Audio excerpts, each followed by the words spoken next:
بسم الله الرحمن الرحيم. ألف لام را تلك آيات الكتاب الحكيم. أكان للناس عجبا أن أوحينا إلى رجل منهم أن أنذر الناس وبشر الذين آمنوا أن لهم قدم صدق عند ربهم. قال الكافرون إن هذا لساحر مبين. إن ربكم الله الذي خلق السماوات والأرض في 6 أيام ثم استوى على العرش يدبر الأمر ما من شفيع إلا من بعد إذنه. ذلكم الله ربكم فاعبدوه أفلا تذكرون. إليه مرجعكم جميعا وعد الله حقا إنه يبدأ الخلق ثم يعيده ليجزي الذين آمنوا وعملوا الصالحات بالقسط والذين كفروا لهم شراب من حميم وعذاب أليم بما كانوا يكفرون. هو الذي جعل الشمس ضياء والقمر نورا وقدره منازل لتعلموا عدد السنين والحساب. ما خلق الله ذلك إلا بالحق يفصل الآيات لقوم يعلمون. إن في اختلاف الليل والنهار وما خلق الله في السماوات والأرض لآيات لقوم يتقون.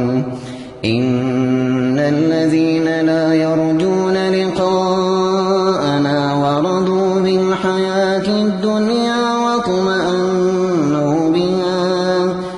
واطمأنوا بها والذين هم عن آياتنا غافلون أولئك مأواهم النار بما كانوا يكسبون.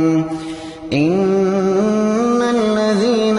آمنوا وعملوا الصالحات يهديهم ربهم بإيمانهم تجري من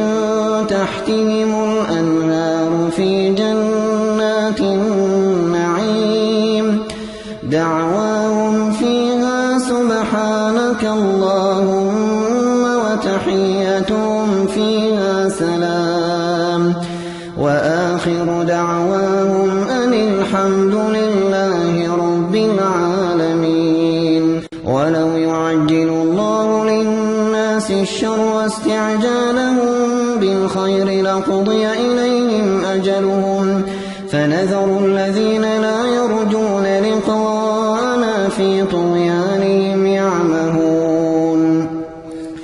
وإذا مس الإنسان الضر دعانا لجنبه أو قاعدا أو قائما فلما كشفنا عنه ضره مر كأن لم يدعنا إلى ضر مسه. كذلك زين للمسرفين ما كانوا يعملون. ولقد أهلكنا القرون من قبلكم لما ظلموا وجاءتهم رسلهم بالبينات وما كانوا ليؤمنوا. كذلك نجزي القوم المجرمين. ثم جعلناكم خلائف في الأرض من بعدهم لننظر كيف تعملون. وإذا تتلى عليهم آياتنا بينات قال الذين لا يرجون لقاءنا ائت بقرآن بلسان غير هذا أو بدله قل ما يكون لي أن أبدله من تلقاء نفسي إن أتبع إلا ما يوحى إلي إني أخاف إن عصيت ربي عذاب يوم عظيم قل لو شاء الله ما تلوته عليكم ولا أدراكم به فقد لبثت فيكم عمرا من قبله أفلا تعقلون فمن أظلم ممن افترى على الله كذبا أو كذب بآياته إنه لا يفلح المجرمون ويعبدون من دون الله ما لا يضرهم ولا ينفعهم ويقولون هؤلاء شفعاؤنا عند الله قل أتنبئون الله بما لا يعلم في السماوات ولا في الأرض سبحانه وتعالى عما يشركون وما كان الناس إلا أمة واحدة فاختلفوا ولولا كلمة سبقت من ربك لقضي بينهم فيما فيه يختلفون ويقولون لولا أنزل عليه آية من ربه فقل إنما الغيب لله فانتظروا إني معكم من المنتظرين وإذا أذقنا الناس رحمة من بعد ضراء مستهم إذا لهم مكر في آياتنا قل الله أسرع مكرا إن رسلنا يكتبون ما تمكرون هو الذي يسيركم في البر والبحر حتى إذا كنتم في الفلك وجرين بهم بريح طيبة وفرحوا بها جاءتها ريح عاصف وجاءهم الموج من كل مكان وظنوا أنهم أحيط بهم دعوا الله مخلصين له الدين لئن أنجيتنا من هذه لنكونن من الشاكرين فلما أنجاهم إذا هم يبغون في الأرض بغير الحق يا أيها الناس إنما بغيكم على أنفسكم متاع الحياة الدنيا ثم إلينا مرجعكم فننبئكم بما كنتم تعملون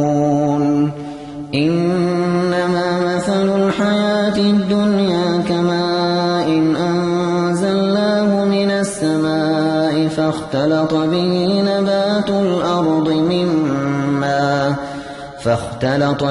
نبات الأرض مما يأكل الناس والأنعام حتى إذا أخذت الأرض زخرفها وزينت وظن أهلها أنهم قادرون عليها أتاها أمرنا ليلا أو نهارا فجعلناها حصيدا كأن لم تغن بالأمس كذلك نفصل الآيات لقوم يتفكرون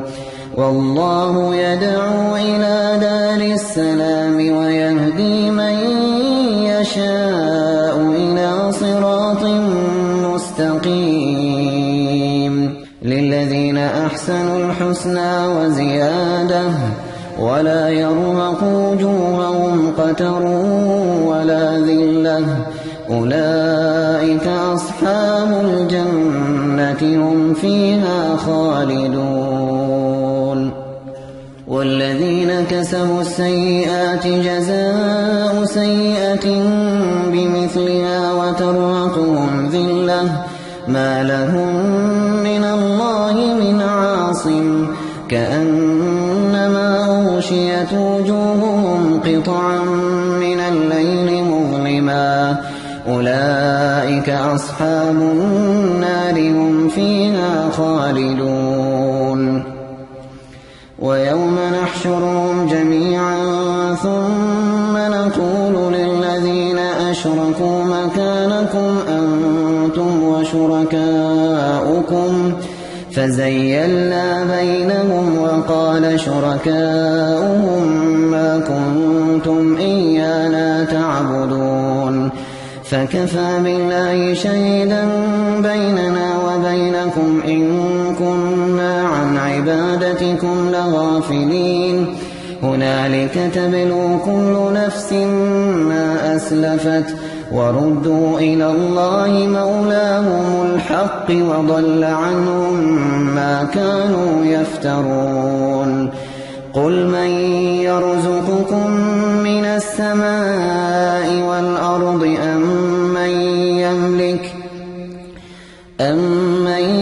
يملك السمع والأبصار ومن يخرج الحي من الميت ويخرج الميت من الحي ومن يدبر الأمر فسيقولون الله فقل أفلا تتقون فذلكم الله ربكم الحق فماذا بعد الحق إلا الضلال فأنى تصرفون كذلك حقت كلمة ربك على الذين فسقوا أنهم لا يؤمنون قل هل من شركائكم من يبدأ الخلق ثم يعيده قل الله يبدأ الخلق ثم يعيده فأنى تؤفكون قل هل من شركائكم من يهدي إلى الحق قل الله يهدي للحق أفمن يهدي إلى الحق أحق أن يتبع أمن لا يهدي إلا أن يهدى فما لكم كيف تحكمون وما يتبع أكثرهم إلا ظنا إن الظن لا يغني من الحق شيئا إن الله عليم بما يفعلون وما كان هذا القرآن أن يفترى من دون الله ولكن تصديق الذي بين يديه وتفصيل الكتاب لا ريب فيه من رب العالمين أم يقولون افتراه قل فأتوا بسورة مثله وادعوا من استطعتم من دون الله إن كنتم صادقين بل كذبوا بما لم يحيطوا بعلمه ولما يأتهم تأويله كذلك كذب الذين من قبلهم فانظر كيف كان عاقبة الظالمين ومنهم من يؤمن به ومنهم من لا يؤمن به وربك أعلم بالمفسدين وإن كذبوك فقل لي عملي ولكم عملكم أنتم بريئون مما أعمل وأنا بريء مما تعملون ومنهم من يستمعون إليك أفأنت تسمع الصم ولو كانوا لا يعقلون ومنهم من ينظر إليك أفأنت تهدي العمي ولو كانوا لا يبصرون إن الله لا يظلم الناس شيئا ولكن الناس أنفسهم هم يظلمون ويوم يحشرهم كأن لم يلبثوا إلا ساعة من النهار يتعارفون بينهم قد خسر الذين كذبوا بلقاء الله وما كانوا مهتدين وإما نرينك بعض الذي نعدهم أو نتوفينك فإلينا مرجعهم ثم الله شهيد على ما يفعلون ولكل أمة رسول فإذا جاء رسولهم قضي بينهم بالقسط وهم لا يظلمون ويقولون متى هذا الوعد إن كنتم صادقين قل لا أملك لنفسي ضرا ولا نفعا إلا ما شاء الله لكل أمة أجل إذا جاء أجلهم فلا يستأخرون ساعة ولا يستقدمون قل أرأيتم إن أتاكم عذابه بياتا أو نهارا ماذا يستعجل منه المجرمون أثم إذا ما وقع آمنتم به الآن وقد كنتم به تستعجلون ثم قيل للذين ظلموا ذوقوا عذاب الخلد هل تجزون إلا بما كنتم تكسبون ويستنبئونك أحق هو قل إي وربي إنه لحق وما أنتم بمعجزين ولو أن لكل نفس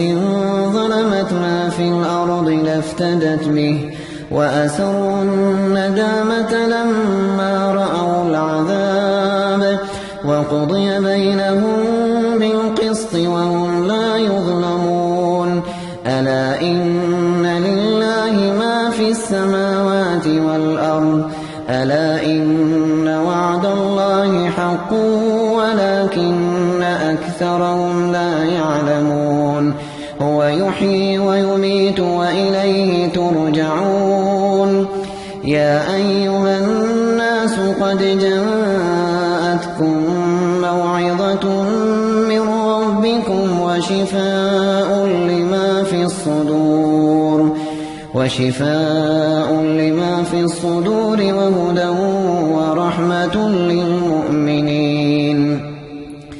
قل بفضل الله وبرحمته فبذلك فليفرحوا هو خير مما يجمعون قل أرأيتم ما أنزل الله لكم من رزق فجعلتم منه حراما وحلالا قل الله أذن لكم أم على الله تفترون وما ظن الذين يفترون على الله الكذب يوم القيامة إن الله لذو فضل على الناس ولكن أكثرهم لا يشكرون وما تكون في شأن وما تتلو منه من قرآن ولا تعملون من عمل إلا كنا عليكم شهودا إذ تفيضون فيه وما يعزب عن ربك من مثقال ذرة في الأرض ولا في السماء ولا أصغر من ذلك ولا أكبر إلا في كتاب مبين ألا إن أولياء الله لا خوف عليهم ولا هم يحزنون الذين آمنوا وكانوا يتقون لهم البشرى في الحياة الدنيا وفي الآخرة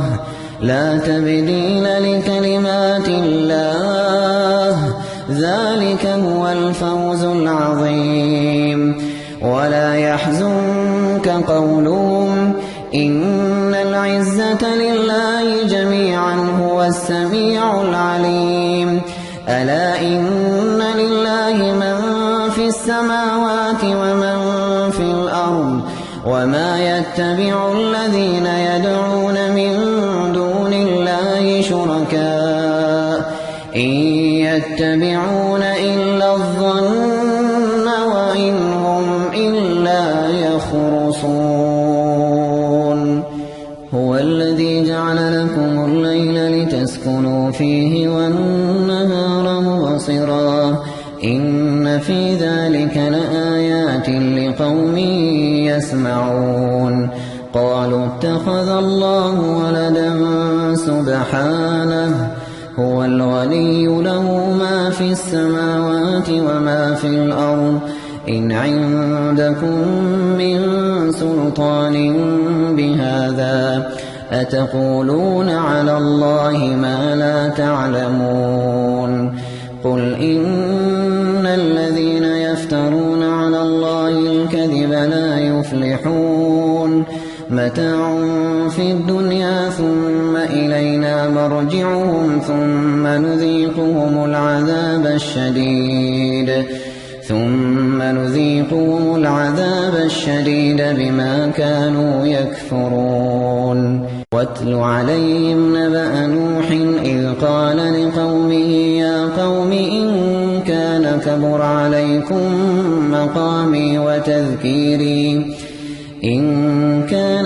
عليكم مقامي وتذكيري بآيات الله فعلى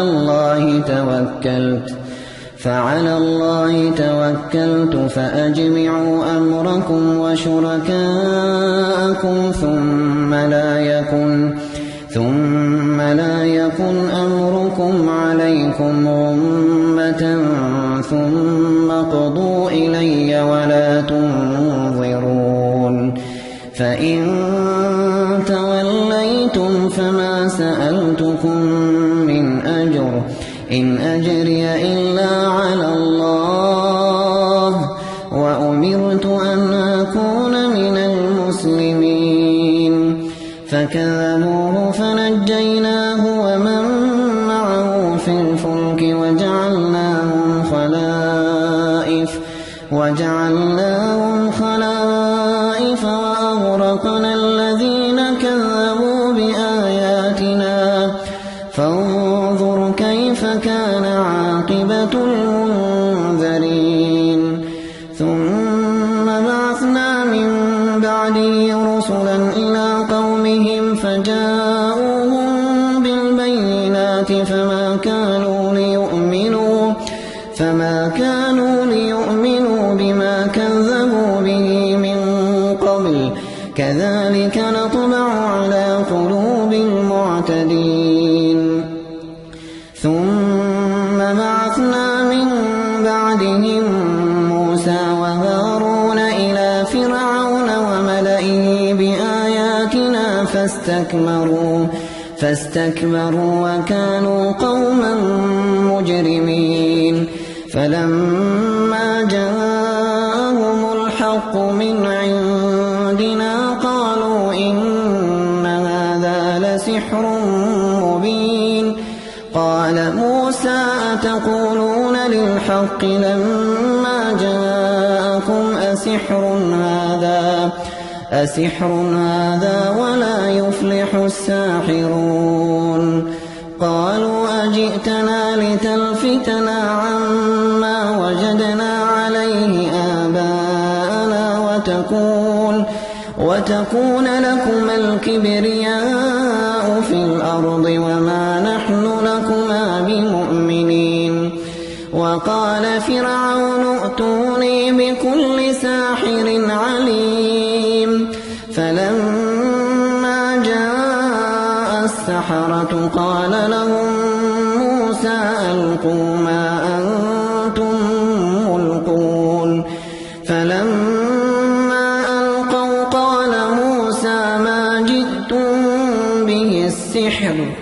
إن الله سيبطله إن الله لا يصلح عمل المفسدين ويحق الله الحق بكلماته ولو كره المجرمون فما آمن لموسى إلا ذرية من قومه على خوف من فرعون وملئهم أن يفتنهم وإن فرعون لعال في الأرض وإنه لمن المسرفين وقال موسى يا قوم إن كنتم آمنتم بالله فعليه توكلوا إن كنتم مسلمين فقالوا على الله توكلنا ربنا لا تجعلنا فتنة للقوم الظالمين ونجنا برحمتك من القوم الكافرين وأوحينا إلى موسى وأخيه أن تبوأ لقومكما بمصر بيوتا وجعلوا بيوتكم قبلة وأقيموا الصلاة وبشر المؤمنين وقال موسى ربنا إنك آتيت فرعون وملأه زينة وأموالا في الحياة الدنيا ربنا ليضلوا عن سبيلك ربنا اطمس على أموالهم واشدد على قلوبهم فلا يؤمنوا حتى يروا العذاب الأليم قال قد أجيبت دعوتكما فاستقيما ولا تتبعان سبيل الذين لا يعلمون وجاوزنا ببني إسرائيل البحر فأتبعهم فرعون وجنوده بغيا وعدوا حتى إذا أدركه الغرق قال آمنت أنه لا إله إلا الذي آمنت به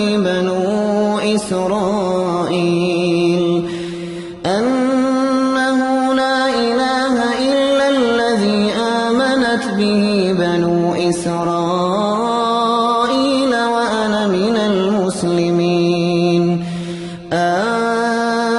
الآن وقد عصيت قبل وكنت من المفسدين فاليوم ننجيك ببدنك لتكون لمن خلفك آية وإن كثيرا من الناس عن آياتنا لغافلون ولقد بوأنا بني إسرائيل مبوأ صدق ورزقناهم من الطيبات فما اختلفوا حتى جاءهم العلم إن ربك يقضي بينهم يوم القيامة فيما كانوا فيه يختلفون فإن كنت في شك مما أنزلنا إليك فاسأل الذين يقرؤون الكتاب من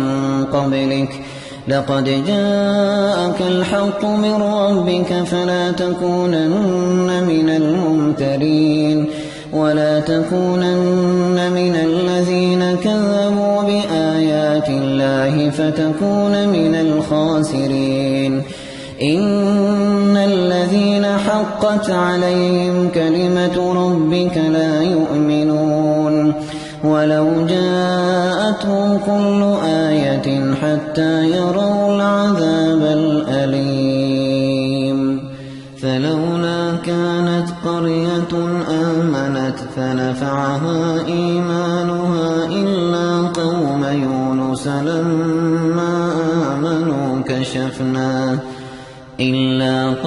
يونس لما آمنوا كشفنا عنهم عذاب الخزي في الحياة الدنيا ومتعناهم إلى حين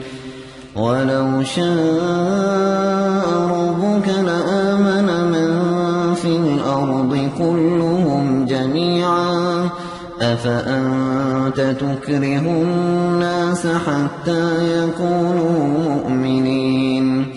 وما كان لنفس أن تؤمن إلا بإذن الله ويجعل الرجس على الذين لا يعقلون قل انظروا ماذا في السماوات والأرض وما تغني الآيات والنذر عن قوم لا يؤمنون فهل ينتظرون إلا مثل أيام الذين خلوا من قبلهم قل فانتظروا إني معكم من المنتظرين ثم ننجي رسلنا والذين آمنوا كذلك حقا علينا ننجي المؤمنين قل يا أيها الناس إن كنتم في شك من ديني فلا أعبد الذين تعبدون من دون الله ولكن أعبد الله الذي يتوفاكم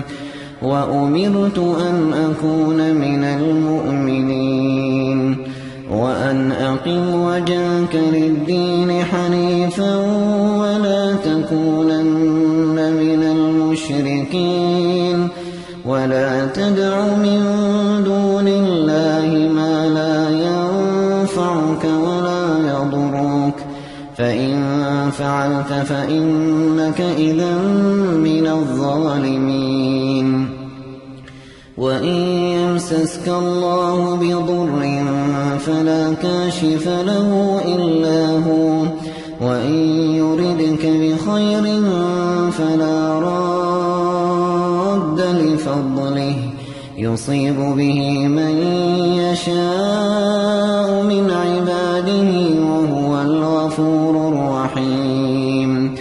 قل يا أيها الناس قد جاءكم الحق من ربكم فمن اهتدى فإنما يهتدي لنفسه